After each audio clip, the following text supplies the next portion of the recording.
बिस्मिल्लाहिर्रहमानिर्रहीम। अस्सलाम वालेकुम नाज़रीन, मैं हूँ आमिर शारी आरिफ हमीद भट्टी मुख्तलिफ और अहम तरीन ख़बरों के साथ। नाज़रीन, आप जानते हैं कब्ज़े की लड़ाई होती थी कि एक प्लाट या एक घर पे कब्ज़ा करने के लिए चंद गुंडे चाहिए होते थे, पुलिस की मदद चाहिए होती थी और दो पार्टियाँ होती हैं हमेशा। लेकिन जिसके पास ज़्यादा ताकत होती है, दोनों ने जाली कागज़ बनाए होते हैं। जिसके पास ज़्यादा ताकत होती है वो कब्ज़ा ले लेता है। असल मालक बेशक कमज़ोर है तो वो सारी उम्र अदालतों में रुसवा होता है, उसे इंसाफ नहीं मिलता। पंजाब हुकूमत का भी आज कुछ इसी तरह ड्रॉप सीन हुआ। यकीनन गवर्नर पंजाब साबक चोई सरवर ने हमें खुद बताया था कि उन्होंने उस्मान बुज़दार का रिज़ाइन कबूल कर लिया। इसके बाद ये मामला अदालतों में चले गए। कहा जा रहा है कि ये आप बात सच हुआ तो ये कि इमरान खान को एब्सोल्युटली नॉट और रशिया का दौरा करने के लिए ना सिर्फ इक़्तिदार से बल्कि उनकी ज़िंदगी को भी ख़तरा है और उसी तरफ हालात जा रहे हैं। एक तरफ हुकूमत दावा कर रही है आर्टिकल 6 के तहत इमरान खान को खिलाफ और दीगर कायदीन के खिलाफ मुकदमा तो होंगे जिसकी सज़ा मौत है। दूसरी तरफ इमरान खान के बारे में थ्रेड लेटर आया कि उनकी जान को ख़तरा है, उसमें बैरूनी साजिशें और बाज़ पाकिस्तान के अंदरूनी लोग शामिल हैं। नाज़रीन, आज आखिर 15-20 दिन बाद अदालती जंग के बाद इस दौरान अदालतें मुख्तलिफ टाइम में लगती रहीं और वो इलेक्शन जो कौमी सूबाई असम्बली का था, पंजाब असम्बली का, एक मुनर्रफ अरकान जो डिप्टी स्पीकर थे मज़ारी साहब, उन्होंने कराया प्रेस गैलरी में बैठ के और उस पर वज़ीर आला के लिए वोट हो गया और उस दौरान स्पीकर को मार भी पड़ी परवेज़ लाई की। लेकिन अदालत के हुक्म के मुताबिक आज हमजा शहबाज साहब ने स्पीकर कौमी असम्बली से हलफ ले लिया और वो इस वक्त वज़ीर आला पंजाब बन चुके हैं। जबकि आज PTI से एक गलती हो गई। खुद उनके जो वज़ीर गवर्नर साबक चोई सरवर ने उनका रिज़ाइन एक्सेप्ट किया था। आज गवर्नर ने दोबारा उनके वज़ीर को उसके इस्तीफ़े को रिजेक्ट करके कबीना का इजलास तलब कर लिया। उसमें उस्मान बुज़दार के पास पैकेज करप्शन का बहुत बड़ा है। उन्होंने कबीना का इजलास बुला लिया। इस दिन आज हुकूमत ने पूरी ताकत के साथ गवर्नर हाउस का कब्ज़ा ले लिया। एक तरफ उस्मान बुज़दार गैर आइनी तौर पर वज़ीर आला बन के कबीना का इजलास कर रहे थे, लेकिन तमाम सरकारी मशीनरी हमजा शहबाज के अमलन 1 महीने पहले से मुतहद हो चुकी है और आज उन्होंने कौमी असम्बली के स्पीकर के हाथों इस्तीफ़ा ले लिया, हलफ ले लिया। उसके बाद उन्होंने अपनी कबीना भी बना ली और इनमें जो PTA के कमो बेशतर 30 से ज़्यादा मुनर्रफ अरकान थे, उन्होंने भी वोट दिया। यकीनन आज जो कुछ हुआ, इमरान खान साहब के आइनी माहिरीन ने उन्हें गलत मिसगाइड किया। ये तरीका बेहतर तरीके से हल किया जा सकता था, लेकिन पाकिस्तान में एक कानून है जिसके पास ताकत है। जैसे वो घर का कब्ज़ा ले सकता है, मकान का कब्ज़ा ले सकता है, ऐसे ही वो हुकूमतों का भी कब्ज़ा ले सकता है और इसकी बहुत सारी मिसालें हैं। मैं आपका वक्त ज़ाया नहीं करूँगा। हज़ारों कब्ज़े ऐसे ही होते हैं। ताकत थी हमजा शहबाज साहब के साथ, मुनर्रफ को बुला के अक्सरियत भी थी। उन्होंने आज हुकूमत का कब्ज़ा ले लिया और हलफ ले लिया। एक तरफ वो हलफ ले रहे थे, दूसरी तरफ आर्टिकल 63 का एक का मुकदमा सुप्रीम कोर्ट में रहता है, लेकिन कश्मीर ने उसको वापस भेज दिया। मुनर्रफ अरकान ने उन्होंने कहा कि ये डिप्टी स्पीकर ने लिया था, हम इससे मुतमिन नहीं है, स्पीकर सुने। दूसरी तरफ पंजाब में जो डिप्टी स्पीकर ने इलेक्शन कराया था जिसमें हमजा साहब कामयाब हुए थे, मीडिया गैलरी से बैठ के उसी को अदालतों ने उस पर हुक्म सादर फरमाया, नहीं हमजा साहब ओथ लें। इस दौरान सदर पाकिस्तान आरिफ अलवी साहब इसको जाली कहते रहे। गवर्नर पंजाब उमर साहब चीमा साहब भी इसको जाली करार देते रहे। लेकिन ये लड़ाई इतनी बढ़ गई कि इसमें आइन और कानून गुम हो गया, ताकत हावी आ गई और ताकतवर बाजू जिनके पीछे थे, जिनकी पुश्त पर हाथ था, वो कामयाब हो गए। जब ये गवर्नर वज़ीर हमजा शहबाज साहब हलफ ले रहे थे, इसी दौरान मोहतरम वज़ीर आज़म शहबाज शरीफ सऊदी अरब में सऊदी किंग से मिल रहे थे। उनके साथ उनके साहबजादे हमजा शहबाज, जो कानून के मुताबिक मैंने सुना है इश्तिहारी थे, उनके भतीजे हुसैन नवाज और दीगर लोग इश्तिहारी थे, वो पाकिस्तान के वज़ीर आज़म के साथ सरकारी डेलीगेशन में सऊदी अरब के बादशाह शहजादे से मिल रहे थे, इसलिए कि उनको पाकिस्तान में कानून की हुक्मरानी है। नाज़रीन, दूसरी तरफ साबिक़ वज़ीर आज़म शहबाज शरीफ को आज एक रिपोर्ट में लिया है कि अमेरिका ने ना सिर्फ उनकी हुकूमत के ख़िलाफ़ अदम एतमाद कामयाबी को यकीनी बनाया है, बल्कि उनकी ज़िंदगी को भी ख़तरा है, जिसका लाहौर में भी उनको पाकिस्तान के इदारों ने कहा था कि आप मेहरबानी करके वीडियो लिंक पे ख़िताब कर ले, आपकी जान ले। कहा जा रहा है कि ये जल्द साबिक़ वज़ीर आज़म की जान को खुदा ना खास्ता ख़तरा हो सकता है और उन पर यह हमला करवाया जाएगा। दूसरी तरफ हुकूमती इत्तेहादों में सख्त खलफशार है, लड़ाई है, लेकिन एक बात पे इत्तेहाद है, अगर इमरान वापस आ गया तो हम सब अंदर चले जाएंगे, हमारे केस हमने ख़त्म करने हैं। ये हुकूमत जो अब आई है, नवाज शरीफ साहब, आसफ अली जरदारी साहब, मौलाना फजलुर रहमान साहब, मरियम साहब कहते थे ये असम्बली नजायज़ है, फ्रॉड है, इसमें बैठना गुनाह है। अब कहते हैं पूरे इलेक्शन का टाइम करेंगे। उसमें दो फ़ायदे होंगे, इन्होंने रातों रात संगीन जराइम में मुलव्वस अफराद के नाम ECL से निकाल लिए और बैरून मुल्क जाने शुरू हो गए, अपने मुकदमात ख़त्म करा लेंगे। और इस दौरान नवंबर में होने वाली अहम तैनाती दोबारा नवाज शरीफ करेंगे। नवाज शरीफ की तारीख है, वो जिसके खिलाफ हो जाए उन्हें माफ़ नहीं करते। उनका कहना था उनको 2018 का इलेक्शन इस्टेब्लिशमेंट ने हराया है और इस्टेब्लिशमेंट के कहने पे अहम तरीन मुल्क के अदारे ने उनके खिलाफ झूठे फैसले दिए, जिस पर उन्होंने उनके खिलाफ अदलिया के खिलाफ तकरीरें भी की, जो लाहौर, गुजरांवाला, कराची और मुख्तलिफ जलसों में हैं। अब वो नवाज शरीफ बदला लेना चाह रहे हैं उन सब बातों का। एक वो 12 अक्टूबर 99 नहीं भूलते, एक इस दफ़ा नहीं भूलते। अब वो नवंबर में अपनी मर्जी की तैनाती करके अपने मकासद हासिल करेंगे जो भी हैं।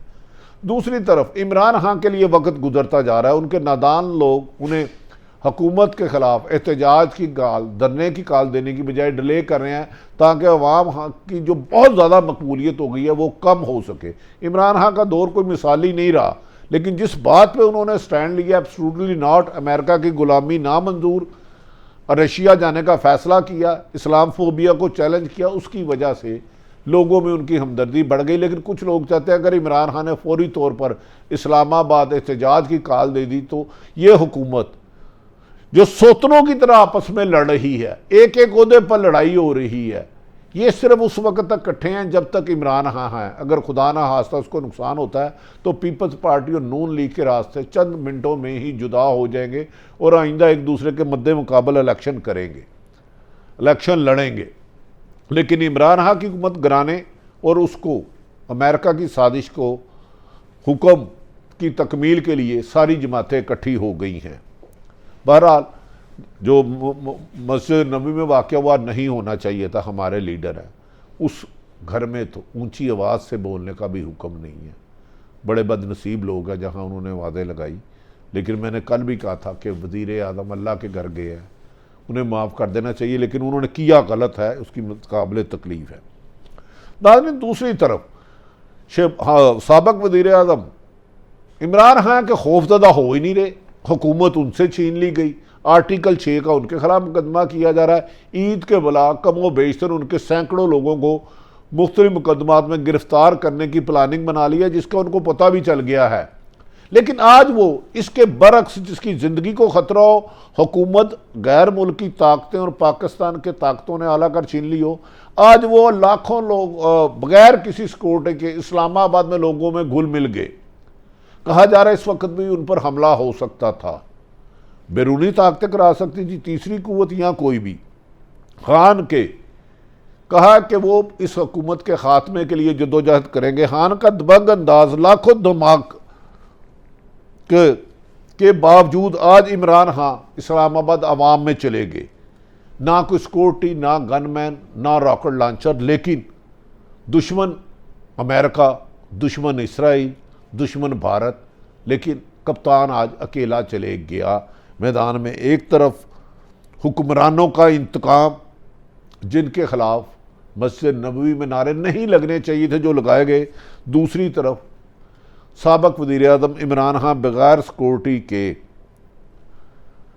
अवाम में चले गए और अवाम बगैर प्रोटोकॉल के उनके नारे लगाती रही और कहती रही खान तेरे जान नसार बेशुमार बेशुमार, इम्पोर्टेड हुकूमत नामंजूर नामंजूर।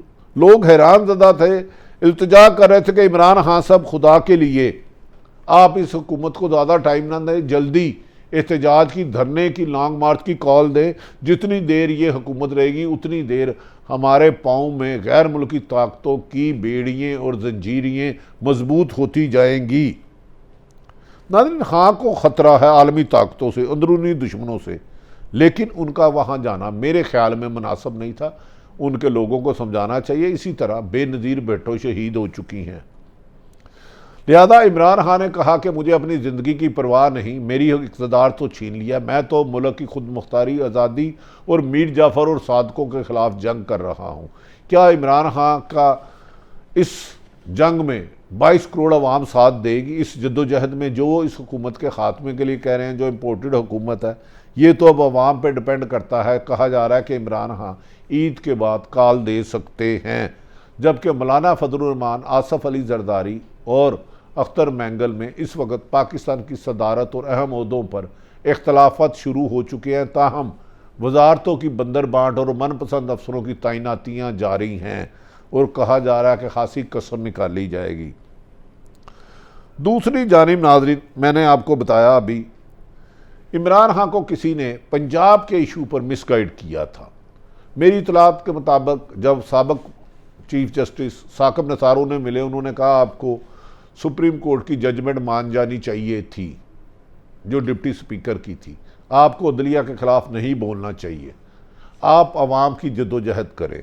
लेकिन चंद नादान लोगों ने आज ऐसा फ़ैसला करवाया कि उस बंदे का जिसका खुद इनका वज़ीर इस्तीफ़ा ले चुका है, मंजूर कर चुका है, वही दोबारा कबीना का इजलास बुला रहा है और वो ऐसे रुसवा होके, बड़े बेआबरू होके तेरे कूचे से हम लूटे। मुकम्मल प्रोटोकॉल के साथ उस्मान बुज़दार साहब असम्बली गए। जब वापस हुक्म आया कि सारा प्रोटोकॉल ले लिया, वो बुलेट प्रूफ गाड़ी में चले गए। और अब इस वक्त पीटीआई के पास सिर्फ एक ताकत है, वो अवाम की, क्योंकि अदारे उनसे रिलीफ नहीं मिल रहे। उनका ख्याल है इलेक्शन कमीशन उनके ख़िलाफ़ है।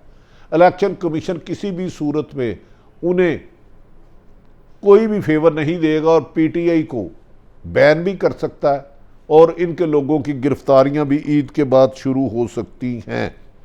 इमरान खान को चाहिए कि अब गलत फैसलों की बजाय, अगर उनमें अवामी ताकत पर यकीन है, स्ट्रीट पावर उनके साथ है अगर, तो हुकूमत के ख़िलाफ़ अदम एतमाद का मामला तेज़ करे और धरने का ऐलान करे।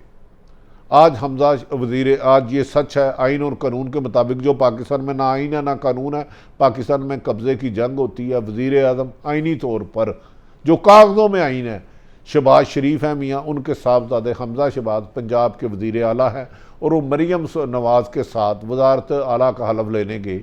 ये वही मरीम नवाज़ है जो कहती थी आर्मी चीफ कमर जवेद बाजवा और फैज़ हमीद ओहदों से इस्तीफ़े दे, इस्टेबलिशमेंट ने धांधली की है, अदलिया को हम बाहर नहीं छोड़ेंगे, इनसे बदला लेंगे।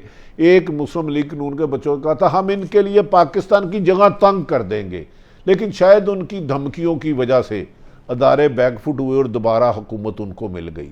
शायद पाकिस्तान में कल्चर ही यही है, आपको इंसाफ मांगने से, मुतालबा करने से नहीं मिलता, उसको छीनना पड़ता है।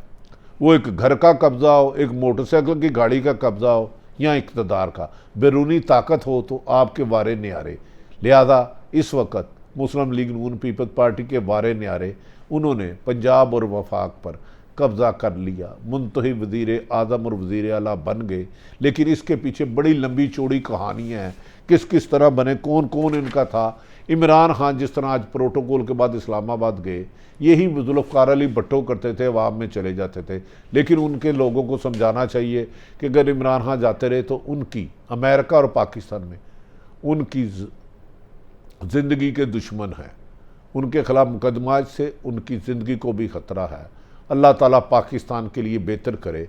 लग रहा है कि आने वाले दिनों में मुल्क में खाना जंगी कराने की तैयारी की जा रही है और ये बहुत अरसे से अमेरिका साजिश कर रहा था कि पाकिस्तान और पाकिस्तान के मजबूत अदारों में एतमाद का फुकदान हो, एक दूसरे के ख़िलाफ़ किया जाए।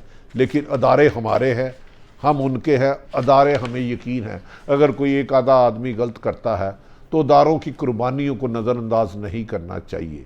इस मुल्क की ज़मानत, तहफ़्फ़ुज़ की ज़मानत पाक फ़ौज है। इसी वजह से हम आप अपने घरों में महफूज हैं।